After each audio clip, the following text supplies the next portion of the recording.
नमस्कार दोस्तों, मैं आशीष आप सबका स्वागत करता हूं आपके अपने इस चैनल एक लक्ष्य अकेडमी में। आइए शुरू करते हैं प्राचीन इतिहास से कुछ महत्वपूर्ण प्रश्न जो एग्ज़ाम की दृष्टि से बहुत ही ज़्यादा महत्वपूर्ण है। आइए पहला प्रश्न शुरू करते हैं। न्याय दर्शन प्रवर्तक किसे माना जाता है? न्याय दर्शन के बारे में बताने वाले कौन है? पहला कपिल, दूसरा पतंजलि, तीसरा जैमिनी, चौथा गौतम। तो दोस्तों यहाँ पे आपका जो आंसर है वह है डी। कौन सा? फोर्थ। कौन सा है? फोर्थ, गौतम, जो कि अक्षपाद गौतम के नाम से जाने जाते हैं। और अगर मैं आपको बताना चाहूँ तो ये आर्य जो वैदिक दर्शन है, ये 6 वैदिक दर्शन बताए गए हैं, जिसमें कि पहला है न्याय दर्शन, वैशेषिक दर्शन, सांख्य दर्शन, योग दर्शन, मीमांसा दर्शन और वेदांत दर्शन। तो इन 6 को नाम याद रखना। इनमें भी आपको क्वेश्चन आ सकते हैं कि कौन से 4 में से एक दर्शन नहीं है, तो वो आप तभी कर सकते हैं जब आपको 6 के नाम पता हो। एक बार फिर रिवाइज करता हूँ। न्याय दर्शन, वैशेषिक दर्शन, सांख्य दर्शन, योग दर्शन और मीमांसा और वेदांत दर्शन। सो दोस्तों क्वेश्चन नंबर 2, योग दर्शन का प्रवर्तक किसे माना जाता है? तो योग दर्शन का प्रवर्तक माना जाता है पतंजलि को। किसको? पतंजलि जी को। जैन धर्म का वास्तविक संस्थापक किसे माना जाता है? जैन धर्म का वास्तविक संस्थापक किसे माना जाता है? तो स्वामी महावीर जी को, जो कि 24वें गुरु थे या 24वें आप कह सकते हो तीर्थकर थे जैन धर्म के। आइए नेक्स्ट 4, जैन धर्म के 24वें तथा अंतिम तीर्थकर कौन थे? अभी आपको बताया, स्वामी महावीर जी। पार्श्वनाथ द्वारा प्रतिपादित 4 महाव्रतों में महावीर स्वामी ने कौन सा 5वां व्रत जोड़ा? अब पहले आपको पता होना चाहिए कि पहले 4 कौन से हैं जो कि पार्श्वनाथ ने बताए थे। पार्श्वनाथ 23वें तीर्थकार थे। महावीर से पहले तीर्थकार जैन धर्म के पार्श्वनाथ थे। तो उन्होंने 4 कौन से बताए थे? इन्होंने बताए थे अहिंसा, अपरिग्रह, सत्य और अस्तेय। अहिंसा, अपरिग्रह, सत्य और अस्तेय। तो फिर 5वां जोड़ा तो वह कौन सा बचा? वह बचा ब्रह्मचर्य। कौन सा? ब्रह्मचर्य। 6, जैन धर्म में त्रिरत्न में निम्नलिखित में से किसे सम्मिलित किया जाता है? तो याद रखो दोस्तों, त्रिरत्न सम्यक दर्शन, सम्यक ज्ञान, सम्यक क्षेत्र, ये सभी। तो सम्यक का मतलब आपको पता होना चाहिए, सम्यक का मतलब होता है सही। तो ये तीनों ही त्रिरत्न बताए गए हैं जैन धर्म में, जिनका मतलब है सही दर्शन, सही ज्ञान और सही चरित्र। ये सभी त्रिरत्न जाने जाते हैं। आइए नेक्स्ट 7, महावीर का जन्म कहाँ हुआ? महावीर का जन्म कहाँ हुआ? तो बताइए दोस्तों, राजगीर में, सारनाथ में, वैशाली में या कुशीनगर में? तो महावीर का जन्म हुआ था वैशाली में। एक क्षेत्र है जिसका नाम है कुंडलपुर। और वैशाली कहाँ पर है? बिहार में।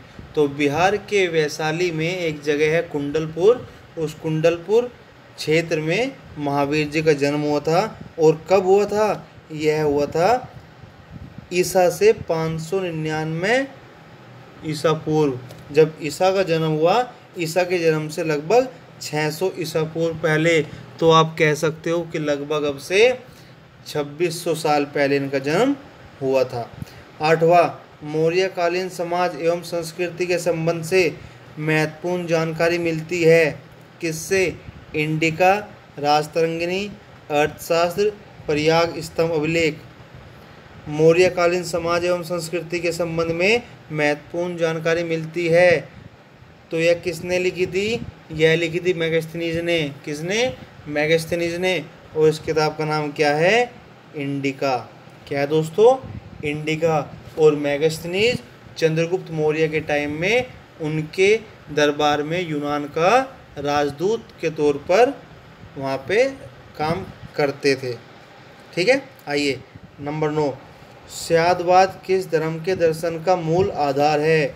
स्यादवाद किस धर्म के दर्शन का मूल आधार है? तो स्यादवाद है दोस्तों जैन धर्म का। किसका? जैन धर्म का। अब यहाँ पे मैं दो चीज़ आपको और बता दूँ, स्यादवाद को अनेकांतवाद भी कहा जाता है। क्या कहा जाता है? अनेकांतवाद। और सप्तभंगी का सिद्धांत भी, किसका? सप्तभंगी का सिद्धांत। तो ये दो नाम से भी क्वेश्चन आ सकता है। अनेकांतवाद किस धर्म के दर्शन का मूल आधार है, या सप्तभंगी का सिद्धांत किस धर्म के दर्शन का मूल आधार है। तो याद रखना दोस्तों। नंबर 10, प्रथम जैन संगीति कहाँ आयोजित की गई थी?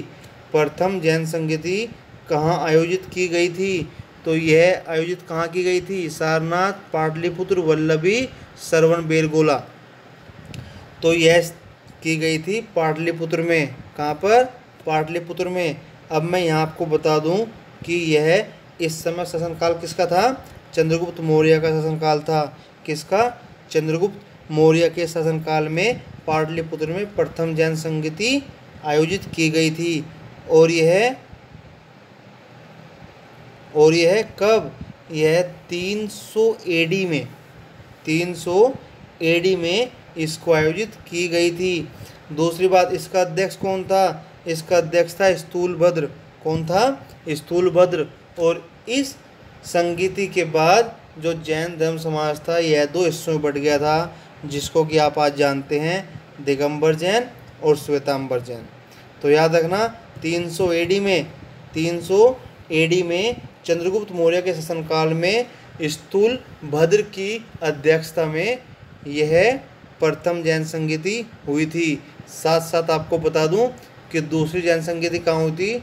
वह हुई थी वल्लभी में। दूसरी हुई थी वल्लभी में, पहली हुई थी पाटलिपुत्र में। याद रखना, ठीक है। महावीर ने किस भाषा में उपदेश दिया? महावीर ने प्राकृत भाषा में उपदेश दिया। महावीर ने प्राकृत भाषा में उपदेश दिया। 12, महात्मा बुद्ध का जन्म कहाँ हुआ था? सारनाथ, राजगीर, गया, लुम्बिनी। बताइए। तो महात्मा बुद्ध का जन्म हुआ था लुम्बिनी में। और लुम्बिनी कहाँ पर था स्थित? उस समय नेपाल में, जो फिलहाल नेपाल में लुम्बिनी है वहाँ पर। और इनका जन्म हुआ था 563 बीसी में। कब हुआ था? 563 बीसी में। महात्मा बुद्ध के गृह त्याग को बौद्ध ग्रंथों में क्या कहा जाता है? तो इनके गृह त्याग को कहा जाता है महाभिनिष्क्रमण। सी, ऑप्शन सी। क्या कहा जाता है? महाभिनिष्क्रमण। महात्मा बुद्ध ने अपना पहला उपदेश कहाँ दिया था? लुम्बिनी, कुशीनगर, बोध गया, सारनाथ। महात्मा बुद्ध ने अपना पहला उपदेश कहाँ दिया? तो इन्होंने अपना पहला उपदेश दिया था सारनाथ में। कहाँ पर? सारनाथ में। कहाँ पर दिया था? सारनाथ में। आइए नेक्स्ट। महात्मा बुद्ध को ज्ञान की प्राप्ति कहाँ हुई? पाटलिपुत्र, इलाहाबाद, बोध गया, जाम्बिक। कहाँ हुई थी? तो बोध गया में हुई थी, जो कि निरंजना नदी के तट पर है। बोध गया पर महात्मा बुद्ध को ज्ञान की प्राप्ति हुई थी। निम्न में से कौन सा युग्म सुमेलित नहीं है? गंधार की राजधानी, तक्षशिला, अंकी, चंपा, मगध की गिरिव्रज, कौशल की मथुरा। तो बताइए कौन सा यहाँ पर सुमेलित सही नहीं है? तो वह है कौशल। क्योंकि कौशल की जो पहली राजधानी थी वह साकेत नगर, जिसको कि आज आप लोग अयोध्या कहते हैं। क्या थी? पहली साकेत नगर, जिसको कि आप अयोध्या कहते हैं। और एक एडिशनल इन्फॉर्मेशन आपके लिए, इसकी दूसरी राजधानी श्रावस्ती थी। तो यहाँ पर आपका जवाब क्या होता है? डी, कौशल की मथुरा नहीं थी। आइए 17, बौद्ध धर्म के त्रिरत्न। वहाँ पे हमने पढ़ा था जैन धर्म के त्रिरत्न, जो क्या थे? जो थे आपके, बताइए, सम्यक दर्शन, सम्यक चरित्र, सम्यक ज्ञान। अब आती है बौद्ध धर्म के त्रिरत्न, बुद्ध, संघ, धम्म। कौन सा है? तो ये तीनों ही बौद्ध धर्म के त्रिरत्न हैं, बुद्ध, संघ, धम्म। महात्मा बुद्ध ने अपने उपदेश किस भाषा में दिए हैं? तो महात्मा बुद्ध ने अपने उपदेश पाली भाषा में दिए हैं। किसमें? पाली भाषा में। महावीर को निर्वाण की प्राप्ति कहाँ हुई? महावीर को निर्वाण मतलब मोक्ष की प्राप्ति कहाँ हुई? पावापुरी, कुंडग्राम, वैशाली, कुशीनगर। तो महावीर को निर्वाण की प्राप्ति पावापुरी में हुई। कहाँ पर हुई थी? पावापुरी में। आइए, प्रथम बौद्ध संगीति का आयोजन कहाँ किया गया था? पाटलिपुत्र, कुंडलवहन या वैशाली या राजगृह? बताइए दोस्तों, प्रथम बौद्ध संगीति का आयोजन कहाँ किया गया था? तो यह किया गया था राजगृह में। कहाँ पर? राजगृह। और किस समय पर? अजातशत्रु के शासनकाल में। कब? अजातशत्रु के शासनकाल में। आइए नेक्स्ट, चतुर्थ बौद्ध संगीति कुंडलवयन में किसके शासनकाल में आयोजित की गई थी? तो यह की गई थी कनिष्क के शासनकाल में। कब? कनिष्क के शासनकाल में। गौतम बुद्ध ने सांसारिक दुखों के बारे में कितने आर्य सत्य बताए हैं? तो कितने बताए हैं दोस्तों? यह बताए हैं 4। कितने बताए हैं? 4। और ये 4 कौन कौन से हैं? दुख, समुदय, निरोध और मार्ग। कि अगर दुख है तो दुख का कारण है, दुख का कारण है तो दुख का निवारण भी है, और दुख का निवारण है तो दुख का निवारण का मार्ग भी है। ठीक है दोस्तों, आइए याद रखना, बहुत ज़रूरी चीज़ें हैं। गौतम बुद्ध की जीवन संबंधी कहानियों का वर्णन किस में है? गौतम बुद्ध की जीवन संबंधी कहानियों का वर्णन किस में है? जातक कथा में, त्रिपिटक में, या ए और बी दोनों में, या इनमें से कोई नहीं? तो उनकी जीवन संबंधी, ध्यान देना, जीवन संबंधी कहानियों का वर्णन जातक कथा में है। कहाँ पर है? जातक कथा। तो अब सवाल आता है त्रिपिटक में क्या है? तो दोस्तों त्रिपिटक में भगवान बुद्ध के सभी उपदेश संग्रहित हैं। सभी उपदेश त्रिपिटक में हैं। और मैं आपको बता दूं, त्रिपिटक को 3 भागों में बांटा गया है। आइए 24, 16 महाजनपदों के बारे में किस बौद्ध ग्रंथ से जानकारी मिलती है? अंगुत्तर निकाय, महावस्तु, जातक, महावंश। तो जातक से तो मिलेगी नहीं, एक तो आपको पता है। अब बचा महावंश, महावस्तु, अंगुर निकाय। तो इसकी जानकारी मिलती है अंगुत्तर निकाय से। किससे? अंगुत्तर निकाय से। 25, पाटलिपुत्र नगर की स्थापना किसने की? बिंबिसार, अजातशत्रु, महापद्मनंद और उदयन। किसने की? पाटलिपुत्र नगर की स्थापना किसने की दोस्तों? तो यह की थी उदयन ने। और उदयन कौन था? उदयन कौन था? उदयन अजातशत्रु का पुत्र था। उदयन अजातशत्रु का पुत्र था। आइए, हर्यक वंश के किस शासक को कुनिक कहा जाता था? हर्यक वंश के किस शासक को कुनिक कहा जाता था? तो अजातशत्रु को। अजातशत्रु के बचपन का नाम कुनिक था। अजातशत्रु के बचपन का नाम कुनिक था। अवंती को मगध साम्राज्य में मिलाने का श्रेय किस शासक को जाता है? अवंती को मगध साम्राज्य में मिलाने का श्रेय किस शासक को जाता है? तो अवंती को मगध साम्राज्य में मिलाने का श्रेय जाता है शिशुनाग को। किसको जाता है? शिशुनाग को। शिशुनाग वंश का संस्थापक था। आइए 28, निम्न में से किस शासक ने वैवाहिक संबंधों के आधार पर अपने साम्राज्य को स्थिरता प्रदान की? तो यह दोस्तों बिंबिसार। किसने? बिंबिसार। और दोस्तों कहा जाता है कि इनकी लगभग 500 रानियां थी। कितनी? 500 रानियां थी।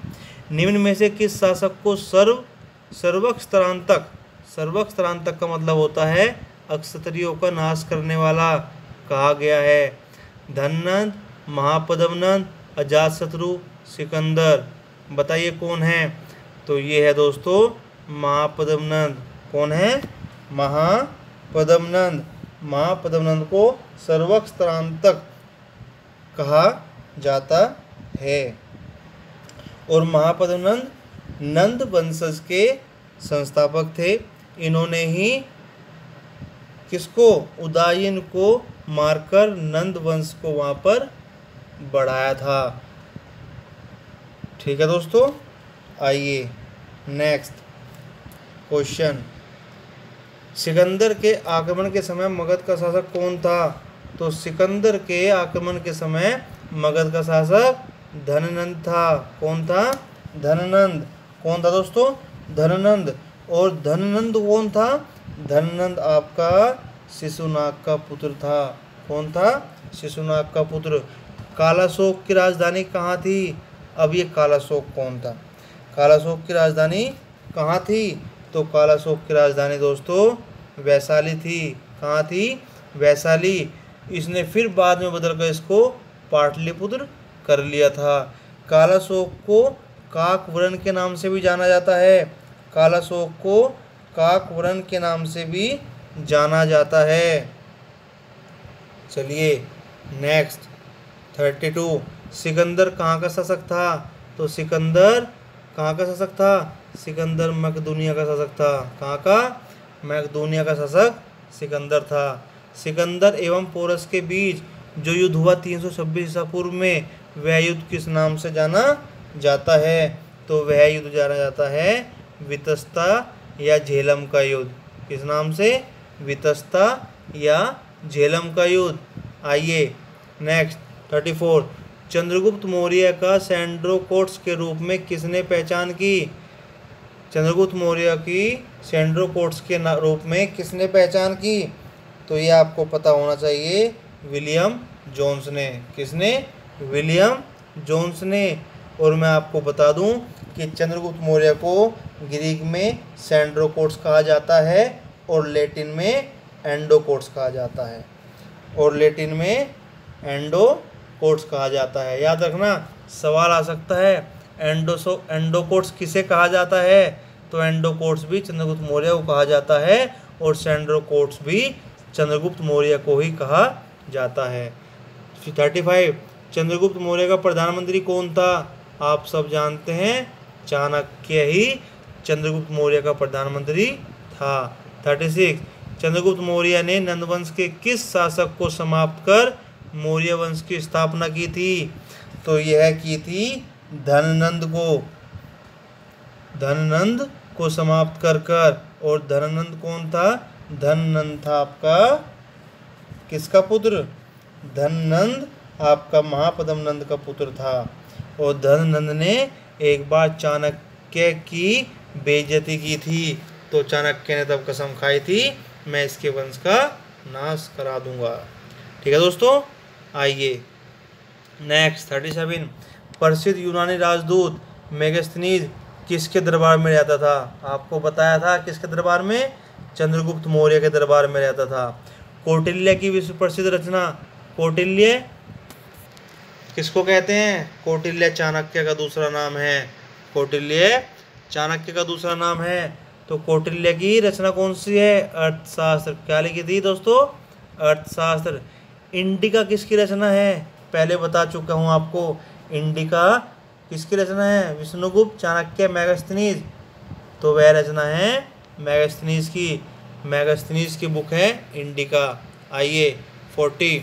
निम्नलिखित में से कौन सा कथन असत्य है, कौन सा सही नहीं है?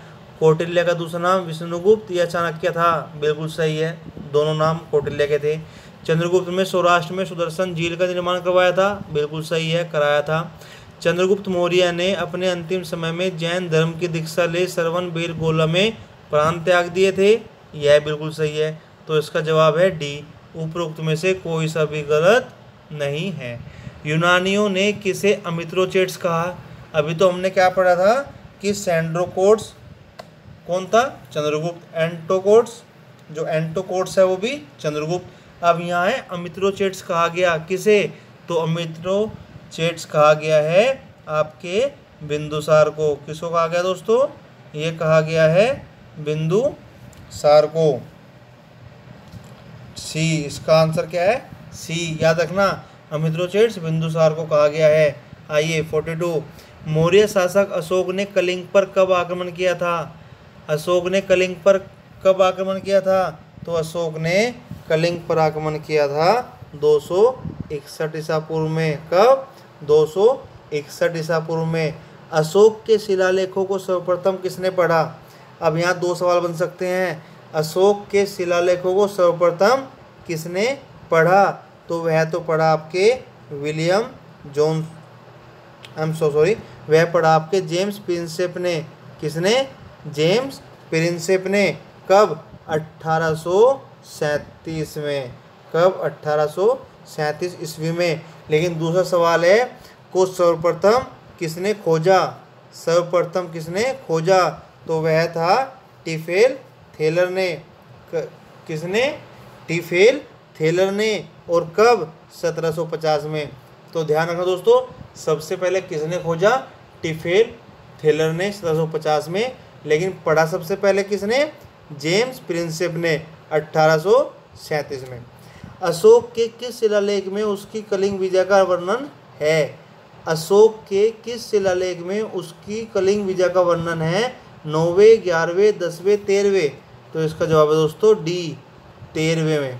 किसमें? 13वें में। आइए नेक्स्ट 45। निम्न में से किस लघु शिलालेख में अशोक का बुध शाक्य एवं अशोक नाम मिलता है? किस लघु शिलालेख, छोटे शिलालेख में अशोक का बुध शाक्य और यह अशोक नाम मिलता है? एरोरा, मास्की, एररगुडी, सहस्राम? किसमें मिलता है? तो यह मिलता है आपका मास्की। किसमें मिलता है? बी, मास्की में।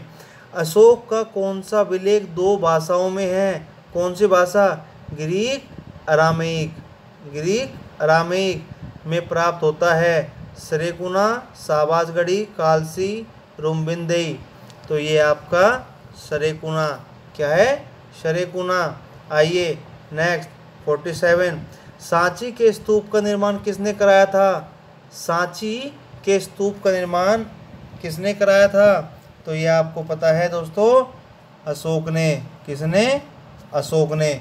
किस मौर्य शासक ने धम्म का प्रतिपादन किया था? किसका? धम्म का प्रतिपादन किया था। अब मैं आपको बताना चाहूँगा कि धम्म जो यहाँ संबोधित करता है वह बौद्ध धर्म को करता है। किसको? बौद्ध धर्म को संबोधित करता है। तो किसने प्रतिपादन किया था? तो यह प्रतिपादन किया था अशोक ने। किसने? Ashok. Option B. Next, Megasthenes ने भारतीय समाज का वर्गीकरण कितने भागों में किया? ध्यान रखना, मेगास्थनीज ने किताब लिखी थी कौन सी? इंडिका। तो उसने कितने भागों में भारतीय समाज का वर्गीकरण किया? तो उसने किया है दोस्तों 7 भागों में। और वह 7 भाग कौन से हैं? वह 7 भाग हैं दार्शनिक, कारीगर, किसान, अहीर, सैनिक, निरीक्षक और सभासद। याद रखना। निम्नलिखित में से कौन सा कथन असत्य है? कौन सा कथन झूठ है? अशोक ने धम्म के प्रचार के लिए महेंद्र और संघमित्रा को श्रीलंका भेजा था। बिल्कुल सही है। चंद्रगुप्त मौर्य की राजधानी पाटलिपुत्र थी। बिल्कुल सही है। अशोक ने धम्म की परिभाषा राहुलोवादसुत नामक बौद्ध ग्रंथ से ली गई। बिल्कुल सही है। इसका मतलब उपरोक्त में से कोई सा भी कथन असत्य नहीं है, सब बिल्कुल ठीक हैं। तो दोस्तों, वीडियो देखने के लिए आपको धन्यवाद। और ये कुछ महत्वपूर्ण क्वेश्चन थे जो आपके एग्ज़ाम में आएंगे, तो इनको अच्छे से याद कीजिए। अगली वीडियो में मिलते हैं अच्छे मटेरियल के साथ। नमस्कार, धन्यवाद।